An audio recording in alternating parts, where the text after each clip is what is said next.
Olá, estamos iniciando pelo canal Suprem, braço de comunicação da União Planetária, mais uma entrevista do movimento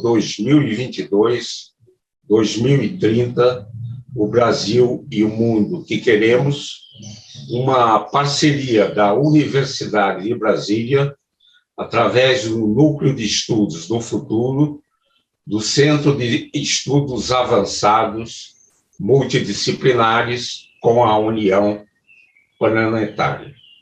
Hoje teremos o privilégio de conversar com a professora Maiana Zatz.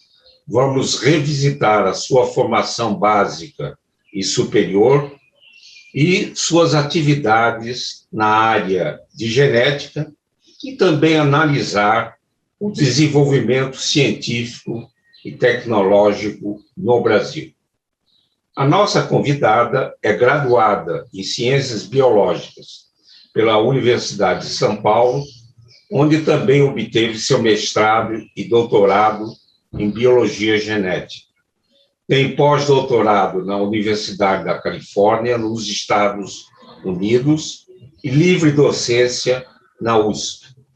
É professora da Universidade de São Paulo desde 1982. Foi pró-reitora de pesquisa da USP e atualmente é professora titular de genética do Instituto de Biociências da USP. Tem grande interesse em questões éticas relacionadas com o genoma humano, testes genéticos e célula-tronco. É coordenadora do CEPID-FAPESP, do Centro de Pesquisas do Genoma Humano e Células-Tronco, do Instituto Nacional de Ciência e Tecnologia, no tema de envelhecimento e doenças genéticas, genômica e metagenômica, e a nossa convidada publicou 371 artigos em revistas científicas, 29 capítulos em livros e 5 livros. É membro da Academia Brasileira de Ciência e recebeu muitos prêmios e homenagens, das quais destaca Ordem Nacional do Mérito Científico, na categoria Gran Cruz da Ordem Ipiranga do Governo do Estado de São Paulo, diploma de cidadã paulistana da Câmara Municipal de São Paulo, medalha Cidade de São Paulo, da Prefeitura de São Paulo, prêmio Cientista e Empreendedor do Ano, do Instituto Nanocell Women in Science, da Unesco L'Oréal, e doutora honoris causa da Universidade Autônoma do México. Muito obrigado, professora Maiana Zatz, por ter aceito ao nosso convite. Na minha primeira indagação, pediria para revisitar sua formação básica e superior e as atividades até chegar a ser professora da Universidade de São Paulo.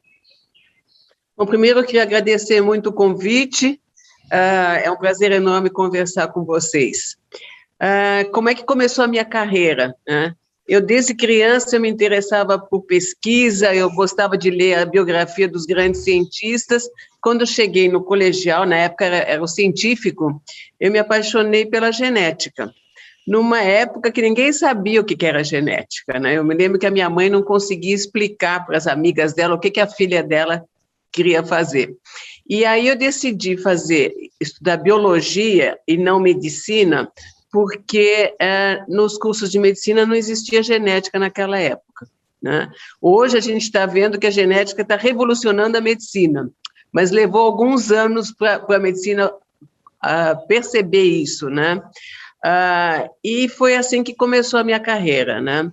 Eu comecei estudando doenças neuromusculares, que são doenças onde a pessoa nasce com uma mutação que determina que ela vai perdendo a musculatura. São doenças genéticas, para as quais, infelizmente, a gente ainda não tem tratamento. Nós temos hoje novas esperanças de tratamento, mas ainda não existe cura, né? E depois eu comecei a me interessar por outras áreas de pesquisas.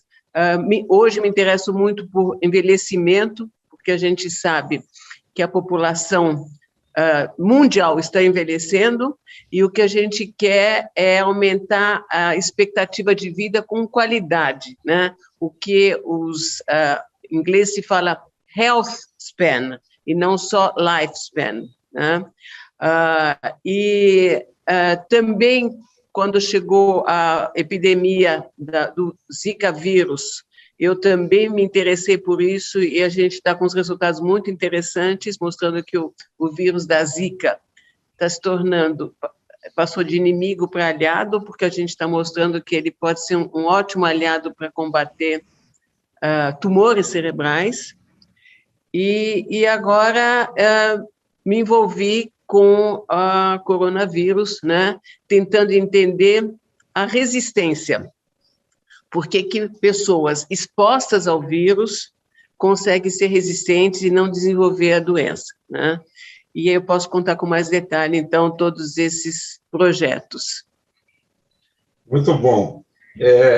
Professora Maiana, atualmente é uma das lideranças da genética brasileira, né? Já explicou a importância da genética, mas poderia dar um panorama do desenvolvimento dessa área no Brasil e detalhes desses trabalhos que vem conduzindo, como o da Zika? Então, nos últimos 25 anos, nós tivemos várias revoluções, né? A primeira grande revolução foi a clonagem da ovelha Dolly. Quem é mais velho deve lembrar, né, o que foi essa clonagem. A partir de uma célula já diferenciada de uma glândula mamária, se conseguiu colocar num óvulo sem núcleo, colocou-se numa ovelha e nasceu um clone da Dolly. Qual foi a grande revolução? Foi a primeira vez que se mostrou que a partir de uma célula de mamífero já diferenciada, era possível fazer qualquer tecido, né? E isso, então, já conseguiu, levou a uma revolução nessas pesquisas todas com células-tronco, né? A segunda grande revolução foi justamente o projeto Genoma Humano, que foi iniciado em 1990, e o objetivo era que em 15 anos seria possível sequenciar todos os genes humanos, né? Ele conseguiu ser completado 2 anos antes do previsto, não totalmente, porque até hoje a gente ainda acha alguns genes novos, mas praticamente foi completado. E, só para se ter uma ideia, o primeiro projeto Genoma Humano levou, então, 13 anos, a um custo de 3 bilhões de dólares, e hoje você consegue sequenciar um genoma humano em algumas horas a um custo de talvez $1.000, né? Qual foi a nossa contribuição no projeto Genoma Humano? Nós contribuímos, porque uma coisa é você sequenciar, né, dizer, olha, tem tantas sequências, mas a segunda grande questão é dizer o que esses genes fazem, qual a função dos genes, né? Então, seria a mesma coisa que dizer, olha, eu estou lendo um livro, eu consigo ler tudo, mas eu não consigo ainda entender o que significa cada palavra, né? Então, entender o que tem cada palavra no livro seria o que a gente chama de genoma funcional. Então, como é que foi a nossa abordagem? A partir de doenças genéticas, nós conseguimos fazer o genoma funcional, contribuir para o genoma funcional. Então, por exemplo, como eu falei no começo, doenças neuromusculares, no momento que eu descubro qual é a mutação, qual é o gene que causa uma doença neuromuscular, eu sei, então, que aquele gene é muito importante para um funcionamento normal do músculo, né? E foi essa nossa, então, contribuição. E nós conseguimos identificar 40 genes novos que não tinham sido descritos no nosso centro, né? E, com isso, entender o funcionamento desses genes, qual é a função desses genes, né?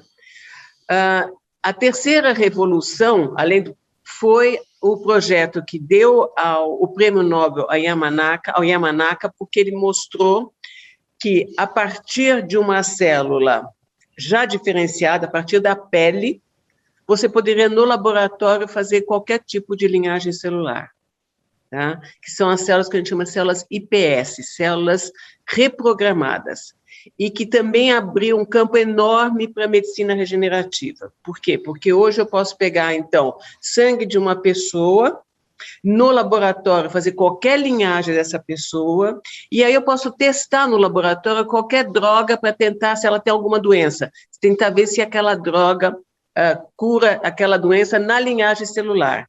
E se resolver na linhagem celular, eu já sei que eu vou ter um tratamento novo para aquela doença. Então, isso acelerou muito a medicina regenerativa.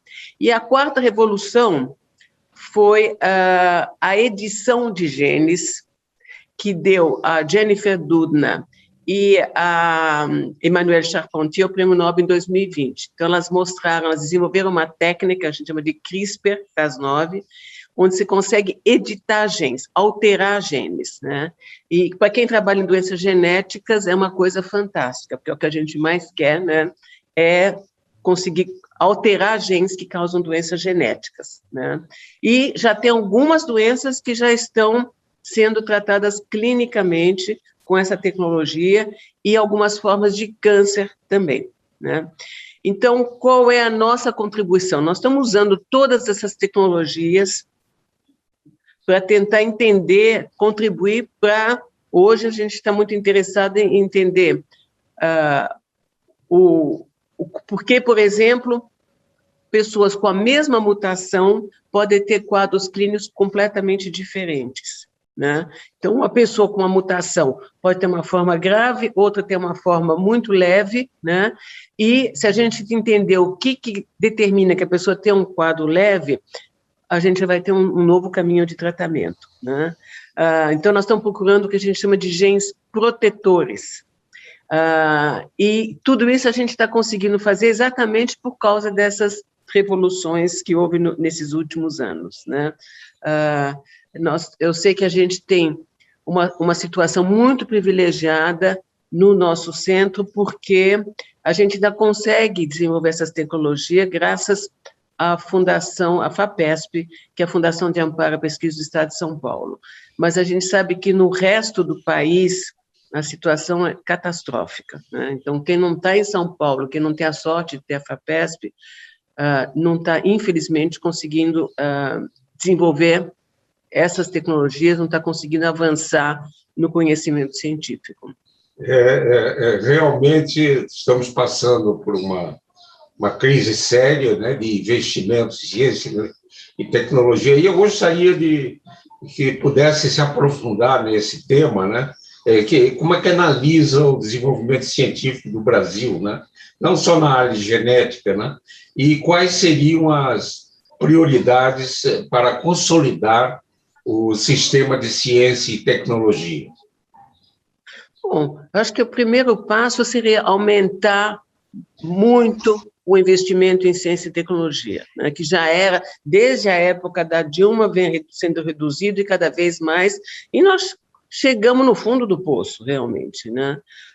Não existe dinheiro para fazer a pesquisa, não existe dinheiro para pagar bolsas para estudantes, né? Só para ter uma ideia, no meu laboratório, quase todos os estudantes não são de São Paulo. Então, como é que uma pessoa consegue se sustentar, né, fora do seu estado, em São Paulo, que é uma cidade caríssima, né, se não tiver uma bolsa, né? Então, é muito importante deixar claro que a bolsa não é um prêmio a mais, é o único sustento que o estudante tem para poder desenvolver a sua pesquisa, né? O que a gente viu, por exemplo, com a pandemia? Quando começou a pandemia, todo mundo dizia que era impossível desenvolver uma vacina em menos de alguns anos, né? E muito menos numa quantidade que pudesse abranger bilhões de pessoas, né? Bom, e para nossa surpresa muito boa, se viu que em 10 meses a gente já tinha vacinas e mais de uma, né? Mas por que isso? Porque houve um investimento a longo prazo nos países desenvolvidos que fizeram isso. Ninguém consegue fazer uma coisa de uma hora para outra, né? E o Trump, por exemplo, nos Estados Unidos, por mais que ele possa ser criticado, ele deu muito dinheiro para pesquisa, ele deu muito dinheiro para o desenvolvimento das vacinas, né? E nós estamos, então, no resto do mundo, pela primeira vez, começou a se mostrar a importância da ciência. E no Brasil nós estamos exatamente no contramão disso, né? Infelizmente. Então, cada vez se tem menos investimento em ciência. E o que é mais triste é ver os jovens indo embora, né? Nós temos inúmeros jovens brilhantes, onde a gente investiu muito dinheiro para a formação deles, e eles vão embora para os Estados Unidos, para a Europa, e não voltam mais, né? Então, isso é irreversível, né? Porque ciência não é que nem uma casa que você vai colocando tijolinho e chega uma hora que diz, bom, a casa está pronta, né? Ou dizer, ó, agora eu estou sem dinheiro, eu vou parar a construção, mas daqui a um ano eu retomo. Ciência não, né? Se você interrompe, não tem volta. Tudo aquilo que você já investiu, você perde, né? Então, é realmente uma situação muito triste, né? Eu queria até comentar uma pesquisa que a gente fez com o vírus da Zika, tá? Mostrando a importância de você investir em ciência básica. Então, todo mundo deve lembrar que quando teve a pandemia, a epidemia de Zika no Nordeste, né, em 2015, 2016, se viu que mulheres grávidas que foram contaminadas pelo vírus da Zika tiveram filhos com microcefalia, né? A gente chama da síndrome da Zika congênita. E aí o diretor da FAPESP, na época, nos chamou e disse, olha, como é que a gente pode contribuir para ajudar nessa pandemia? E eu, como geneticista, eu me interessei observando que, apesar de milhares de mulheres terem sido infectadas, a gente viu que a frequência de mulheres que tiveram bebês com microcefalia era da ordem de 3% a 5%, ou seja, a grande maioria, apesar de infectada, não teve filhos com microcefalia. E aí eu disse, bom, será que é por uma causa genética que está aumentando o risco da microcefalia nos bebês infectados? E para tirar isso a limpo, eu fui para o Nordeste. Eu coletei a amostra de quase 100 bebês e mães que tiveram filhos com microcefalia, e aí eu perguntava para elas, como é que foi a infecção? A maioria disse, olha, não senti nada, eu tive 1 dia ou 2 de febre, mas foi uma coisa muito leve, né? Então ficou muito claro para mim que o vírus, ele tinha um interesse, vamos dizer, um tropismo para o cérebro do bebê em formação, ele não causava nada na mãe, tá? Era um direcionamento para o cérebro do bebê em formação. E a gente conseguiu coletar material de 3 pares de gêmeos, onde um teve microcefalia e o outro não, gêmeos não idênticos, dizigóticos. E eu levei para o laboratório, fiz linhagens de células, que a gente chama de neuroprogenitoras, que são células que dão origem ao cérebro, e nós infectamos no laboratório com o vírus da Zika. E com isso a gente conseguiu entender como é que era o comportamento do vírus nessas células. Então, realmente, o vírus destruía as células neuroprogenitoras. E qual foi o próximo passo? A gente sabe que tumores cerebrais são ricos nessas células neuroprogenitoras. E aí nós resolvemos testar isso em tumores cerebrais. Então, primeiro nós testamos em linhagens no laboratório de tumores e vimos que realmente os vírus da Zika destruíam os tumores no laboratório. Por que eu estou contando tudo isso? Para mostrar que um investimento em ciência básica, porque a nossa primeira pergunta era tentar entender o comportamento do vírus, por que o vírus destruía um tipo de célula e não outra, qual era o direcionamento do vírus.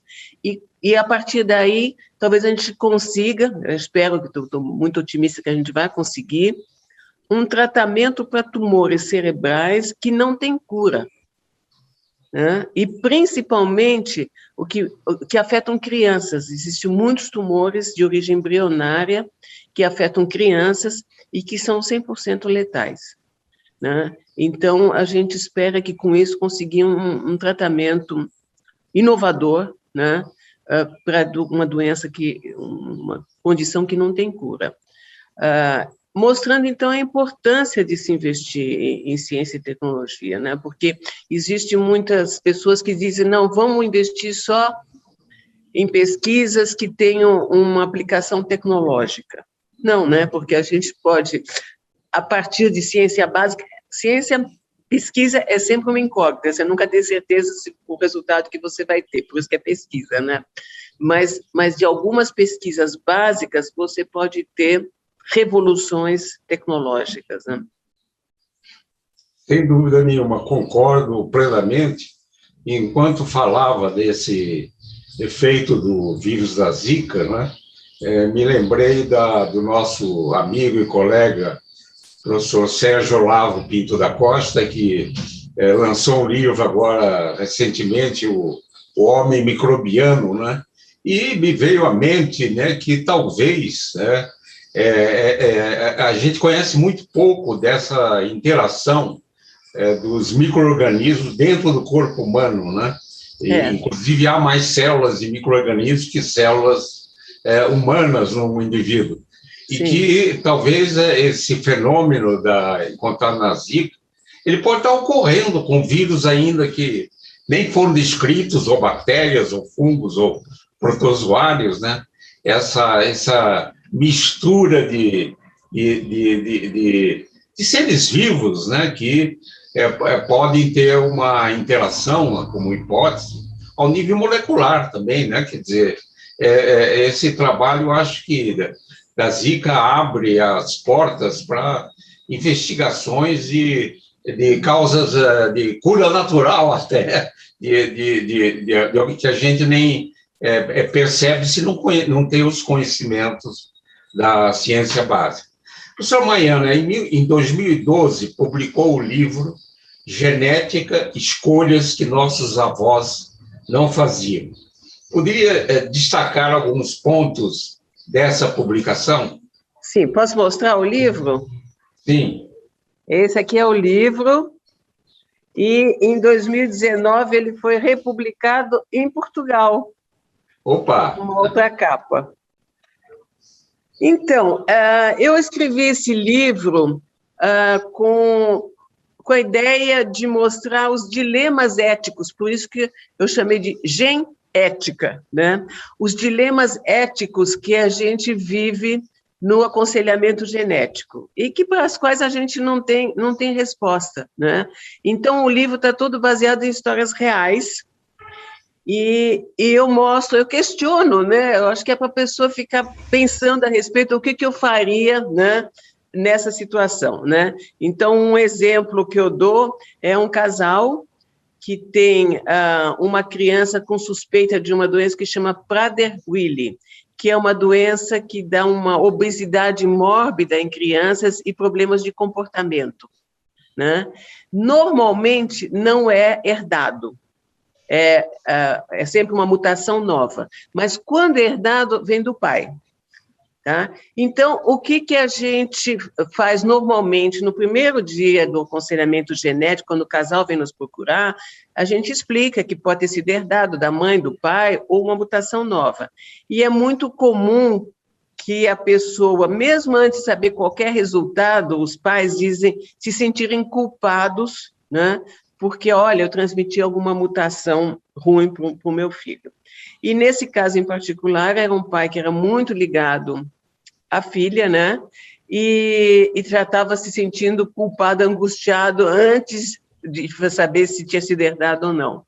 Bom, aí nós coletamos o material dos três para confirmar o diagnóstico e para saber se tinha sido herdado, porque se tivesse sido herdado, teria risco de repetição para futuros filhos. E aí o que a gente descobre? Que aquele senhor não era o pai biológico da criança, era uma falsa paternidade, né? E aí a nossa grande questão é o que a gente faz? Conta ou não conta, né? E eu perguntei isso para juristas, e aí eles me disseram, olha, você pode ser processada nas duas situações, se você contar e se você não contar, né? Então, isso são várias histórias que eu conto, né, no livro, para as pessoas se questionarem, dizer o que eu faria nessa situação, né? Certo, muito interessante. Eu me lembro que na década de 80, Maiana, uma reunião anual da SBPC, que foi realizada em Brasília, teve uma mesa coordenada pelo nosso grande Isaías Rau sobre problemas éticos na biotecnologia, né?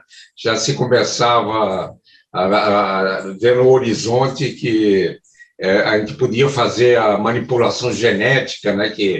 E hoje nós avançamos nessa área, e que existem problemas éticos, né? Não só na genética, né? Mas na física, aqueles que desenvolveram a bomba atômica depois tiveram que testemunhar aquele genocídio lá no Japão, né? Então, esse é um aspecto muito importante. Professor Maiana, o movimento 2022-2030, o Brasil e o mundo que queremos, procura envolver os jovens na construção de caminhos para termos um Brasil e um mundo melhor e mais justo. Poderia, nesse finalzinho da nossa entrevista, enviar uma mensagem aos jovens que nos assistem? Sim, a mensagem seria: não abandonem o Brasil. A gente precisa dos jovens realmente para melhorar o país, para diminuir essas desigualdades que a gente tem, e só os jovens é que podem fazer isso, né? E eu queria dar meu exemplo. Eu, quando estava na Universidade da Califórnia, eu tive convites para ficar lá, mas eu resolvi voltar, porque eu achava que nos Estados Unidos eu seria mais uma, mas aqui talvez eu pudesse fazer alguma diferença, né? E eu digo, como cientista, que a vida de um cientista, apesar de todas as dificuldades, é fascinante, né? Porque para cada pergunta que você responde, abre-se um leque de novas perguntas. E são essas perguntas que nos movem, né? Então, eu acho que vale a pena continuar no Brasil, acho que vale a pena investir no país, porque nós estamos passando tempos difíceis, mas eu tenho certeza que as coisas vão melhorar. E quando eu comecei, era muito mais difícil que agora. Nós começamos, a gente não tinha absolutamente nada, né? Então, eu tenho certeza que a gente vai passar essa fase negativa e vamos voltar a crescer e temos que acreditar. Então, a mensagem que eu dou para os jovens é: sejam otimistas, acreditem no Brasil, não nos abandonem. Muito boa mensagem, Maiana. Acho que quando fez aquela reflexão de que de voltar ao Brasil para fazer uma diferença, eu acho que foi uma visão profética que fez uma diferença. O seu papel como líder da genética, como um exemplo de mulheres na ciência, de uma ícone, né? Dentro do nosso panorama. Eu gostaria imensamente de agradecer a você, professora Maiana, a oportunidade dessa importante e interessante conversa. Muito obrigado. Eu que agradeço, um prazer enorme conversar com vocês. Ok. Esse e outros programas do Movimento 2022-2030, o Brasil e o Mundo que Queremos, podem ser acessados no canal YouTube do canal Supre. Agradeço a atenção de todos e todas que nos acompanharam e voltaremos a nos encontrar em uma próxima oportunidade. Até lá.